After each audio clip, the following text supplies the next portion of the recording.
So, picture this. You are looking inside a sealed lab over at MIT, and there's this tiny mechanical robot, way lighter than a paperclip, that just hovered in midair for exactly 993 seconds.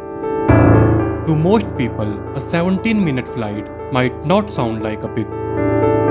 But look, in the strict world of micro-aerodynamics, this single test run just shattered basically every robotic record we have on the books. The era of the synthetic swarm is officially here.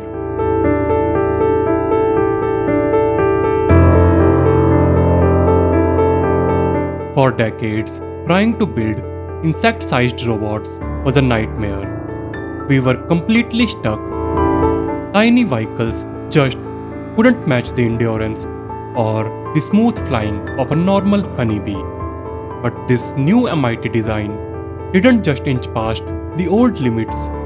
It flew over 100 times longer than any microbot before it.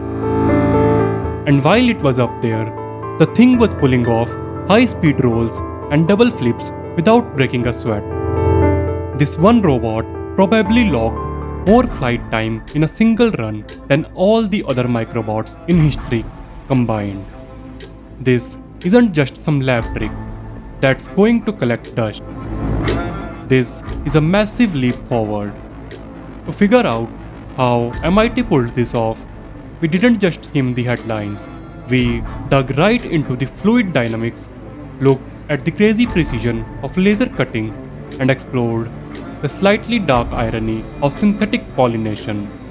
This is really just step one in a huge push to automate biological life from the ground up.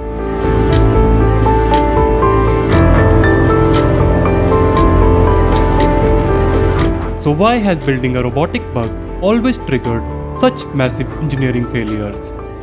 To get why this new robot is such a big deal, we have to look at where the old ones failed. For the longest time, engineers were stuck on this idea of just copying nature as closely as possible. They figured, hey, let's get more lift by adding more parts. So they jammed 8 wings on a microscopic body. But physics at that scale is pretty brutal. Look at nature. No insect flies with 8 wings. When you pack that many wings together and flap them super fast, the air currents just smash into each other. It's like turning on a bunch of fans facing each other in a tiny room. The air just gets choked up. The robot was basically causing its own turbulence. And it gets worse. Flying at this tiny scale comes down to a fluid dynamics rule involving Reynolds number. Now, don't let the math scare you.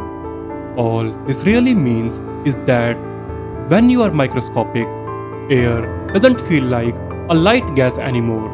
It feels thick. Think of it like trying to swim through a pool of syrup. To get anywhere in that syrup, the robot's transmission has to flap the wings insanely fast, over 200 times a second. Older robots tried to use soft, artificial muscles to do this. But at those crazy speeds, the soft material just buckled. They bended under their own weight and turned precious battery power into useless waste heat. The machine was literally fighting itself. It was draining its own batteries. You couldn't just fix it with a software update. They had to scrap the whole design and start over.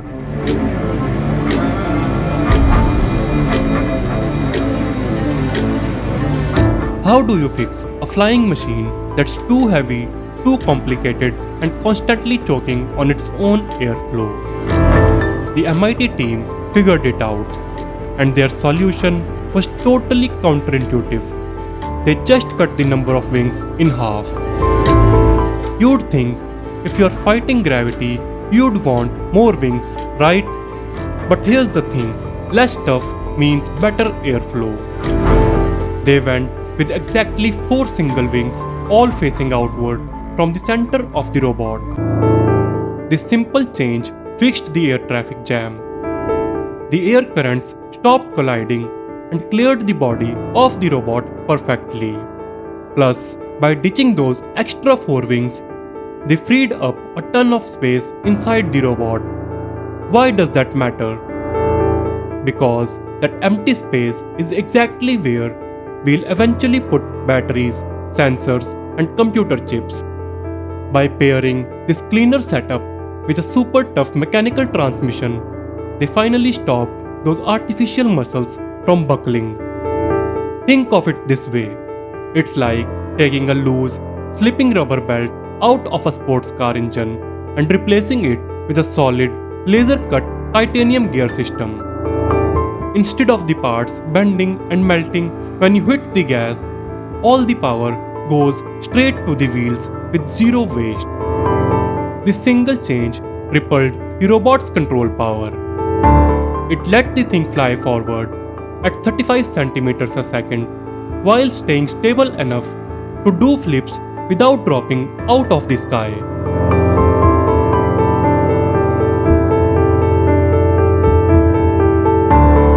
Designing the perfect wing on a computer is one thing, but how do you actually build a mechanical joint thinner than a human hair without it snapping at 200 flaps a second? The real hurdle of this whole project was building the main wing hinge. Look at the size of this thing. The hinge is 2 cm long, but its thickness is just 200 microns. To put that in perspective, if you mess up the alignment by even a fraction of a millimeter while building it, the wing flaps weirdly, the lift gets lopsided, and the robot instantly spirals out of control and crashes. To get around this, the team realized human hands and even normal robot tweezers were just too clunky. Instead, they used a crazy, precise laser cutting process. They slice, cure, and glue the materials layer by layer under intense magnification. This makes sure those tiny 200 micron pivot points line up perfectly with the motors. The laser doesn't just cut the parts, it makes sure they move exactly how they are supposed to.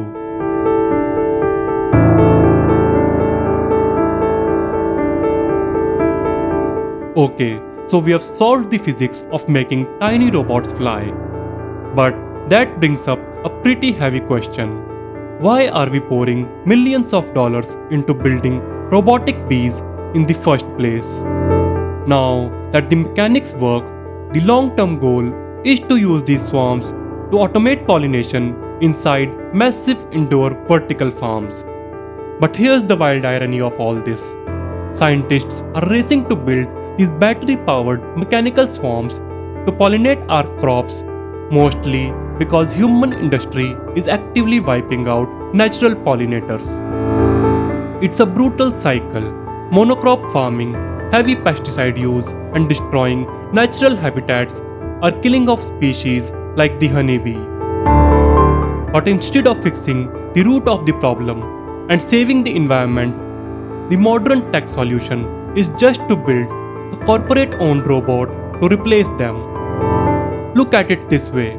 It's like deliberately punching a hole in the bottom of your boat and then throwing a party because you bought a really expensive automated water pump to stop yourself from sinking. Sure, the pump works great, but you are permanently stuck trying to survive. We are replacing a free biological system that fixes itself with a massive network of manufactured machines that need to be built, programmed, and plugged into the power grid. It's an incredible engineering win, no doubt, but it's also a clear sign that we are using technology as a band-aid for a planetary problem we created ourselves.